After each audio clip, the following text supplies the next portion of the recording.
உடனுக்குடன் நேரலையை பார்த்து வருகிறோம். கும்பவுருட்டி நீர்வீழ்ச்சியானது திறக்கப்பட்டிருக்கிறது. கேரள மாநிலம் அச்சன்கோவில் பகுதியில் அமைந்துள்ள கும்பவுருட்டி நீர்வீழ்ச்சி 1 வருடங்களுக்கு பிறகு இன்று திறக்கப்பட்டிருக்கிறது. உடனுக்குடன் நேரலையாக பார்த்து வருகிறோம். பாதுகாப்பு முன்னெச்சரிக்கை நடவடிக்கையாக 1 வருடத்திற்கு முன்பு மூடப்பட்ட கும்பவுருட்டை நீர்வீழ்ச்சியானது தற்போது திறக்கப்பட்டிருக்கிறது.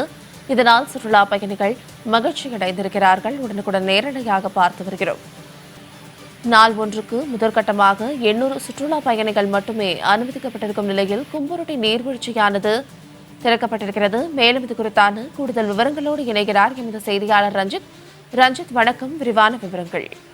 நிச்சயமாக சாரதா. அதாவது தமிழக கேரள எல்லை பகுதியில் உள்ள கேரள மாநிலம் அச்சன்கோவில் அருகே அடர் வனப்பகுதிக்குள் உள்ளது கும்பவுருட்டி நீர்வீழ்ச்சி. இந்த நீர்வீழ்ச்சியில் கடந்த வருடத்தில் ஏற்பட்ட வெள்ளப்பெருக்கின் காரணமாக பாதுகாப்பு முன்னெச்சரிக்கை நடவடிக்கையாக கும்பவுருட்டி நீர்வீழ்ச்சியானது மூடப்பட்டது. இந்த நிலையில் தற்போது பல்வேறு பாதுகாப்பு முன்னேற்பாடுகள் செய்யப்பட்டு இன்று முதல் கும்பவுருட்டி நீர்வீழ்ச்சியை திறக்க வனத்துறையினர் முடிவு செய்துள்ளனர். குறிப்பாக அருவியில் திடீரென தண்ணீர் அதிகரிக்கும் பட்சத்தில் குளிக்கும் சுற்றுலா பயணிகள் இழுத்து செல்லப்படாமல் இருக்க வலை போன்ற அமைப்பு ஏற்படுத்தப்பட்டுள்ளதாகவும் அந்த வலையை பிடித்து சுற்றுலா பயணிகள் தப்பிக்கொள்ளலாம் எனவும், மேலும் அருவிக்கரையோரம் பயிற்சி பெற்ற அதாவது நீச்சல் பயிற்சி பெற்ற வனத்துறையினர் பாதுகாப்புக்காக அமர்த்தப்பட்டு இருப்பார்கள் எனவும் கேரள வனத்துறை அதிகாரி தகவல் தெரிவித்துள்ளார். மேலும் கும்பவுருட்டி நீர்வீழ்ச்சியில் கூட்ட நெரிசலை கட்டுப்படுத்துவதற்காக நாள் ஒன்றுக்கு முதற்கட்டமாக 800 நபர்கள் மட்டுமே அனுமதிக்கப்படுவார்கள் எனவும், இதற்கான டிக்கெட்டை நேரிலேயோ அல்லது ஆன்லைன் மூலமாகவோ சுற்றுலா பயணிகள் பெற்றுக் கொள்ளலாம் எனவும், நபர் ஒன்றுக்கு 50 டிக்கெட் கட்டணம் வசூல் செய்யப்படும் எனவும்